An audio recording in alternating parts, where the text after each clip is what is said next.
कविता अपने माता पिता की बहुत लाडली थी। 3 बड़े भाइयों की बहन थी। कोई भी चीज मांगने पर उसी वक्त सामने हाजिर हो जाती।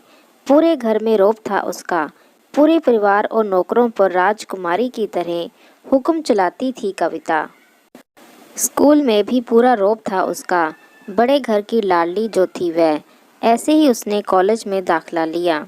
उसके ठाट बाट बड़ी गाड़ी में आना जाना, हर दिन नया फैशन देखकर हर कोई उससे दोस्ती करना चाहता था।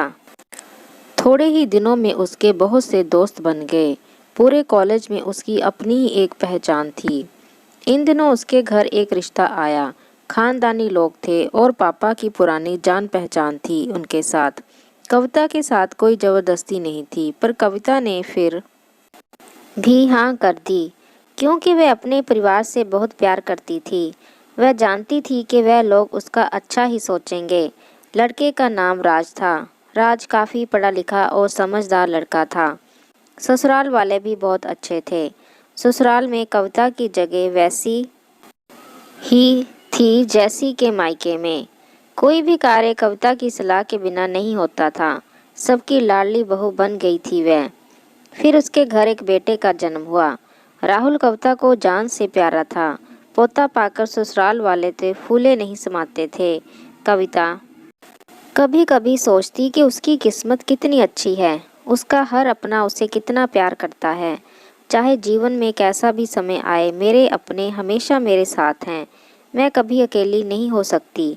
कितनी खुशकिस्मत हूँ मैं। पर शायद कविता की खुशियों को उसकी अपनी ही नज़र लग गई थी। एक दिन वह मायके जाने की जिद कर बैठी।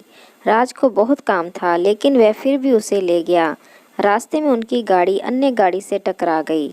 कविता, राज और राहुल बहुत बुरी तरह से जख्मी हो गए। काफ़ी दिनों के इलाज के बाद राज और राहुल तो ठीक हो गए, लेकिन कविता पूरी तरह से ठीक ना हो सकी। सर पर चोट लगने के कारण वह अपनी आंखों की रोशनी खो बैठी।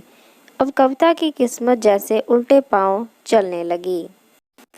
मायके वाले कुछ दिनों तक उसे मिलने आते रहे। फिर कभी कभार फोन ही करके पूछ लेते कि अब कैसी हो। धीरे धीरे ये सिलसिला भी कम हो गया। ससुराल वालों की सहानुभूति भी कम होने लगी।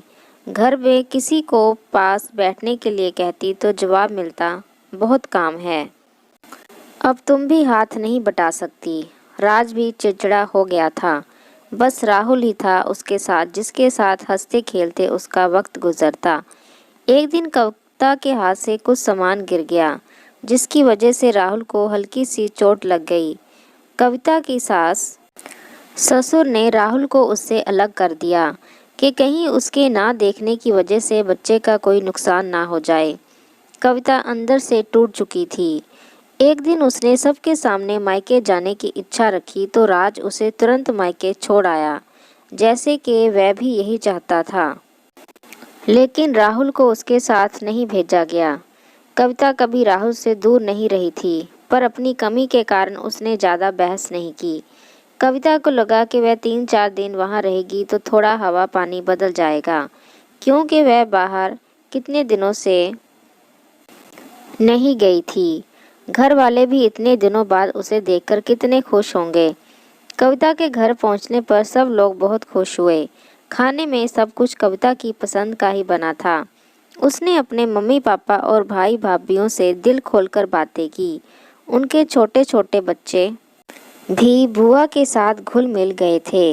रात को सोने के वक्त जब वह कपड़े बदलने लगी तो उसे पता चला कि उसका बैग तो बहुत भरा हुआ था। वह सब समझ गई। वह बहुत उदास हो गई। कुछ दिनों तक तो सब ठीक रहा। फिर जैसे सब बदलने लगा, सबका व्यवहार बदल रहा था। वह लोग जैसे थक चुके थे उससे। सब लोग घुमा फिराकर पूछने लगे कि राज कब आ रहा है, उसे ले जाने। वह बहाना बना देती, जबकि वह जानती थी कि उस घर में अब उसके लिए कोई जगह नहीं। कविता से चलते वक्त कुछ न कुछ नुकसान हो जाता। थोड़ी बहुत टोका टाकी उसे सुनाई देती, वह टाल देती। एक दिन उसके हाथ से लगकर एक कीमती फूलदान टूट गया। छोटी भाभी ने बहुत हंगामा मचाया। कविता के माता पिता रोज रोज के झमेलों से तंग आ गए थे। उन्होंने राज को खुद से फ़ोन कर दिया। राज कविता को अपने घर ले गया। कविता को अपने परिवार वालों से ये उम्मीद ना थी।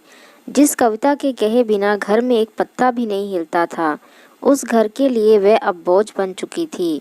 राज के साथ ससुराल आते वक्त वह बहुत खुश थी, क्योंकि वह अपने घर जा रही थी, अपने जिगर के टुकड़े राहुल के पास। परंतु ये खुशी भी उसकी पल की ही थी। सारा बंदोबस्त पहले ही किया हुआ था। कविता को सीधे ऊपर वाले कमरे में पहुंचा दिया गया। राहुल से दूर रहने की सख्त चेतावनी दी गई। एक काम वाली लता को उसकी जिम्मेदारी सौंपी गई, जो उसके खाने पहनने जैसी ज़रूरतों का ध्यान रखती। कविता ज़्यादातर चुप ही रहती, कभी कभी काम वाली लता से थोड़ा बतिया लेती। उसके जरिए राहुल का पता चल जाता। सबकी लाडली बेटी और बहू सबके लिए लाडली से बोझ बन चुकी थी।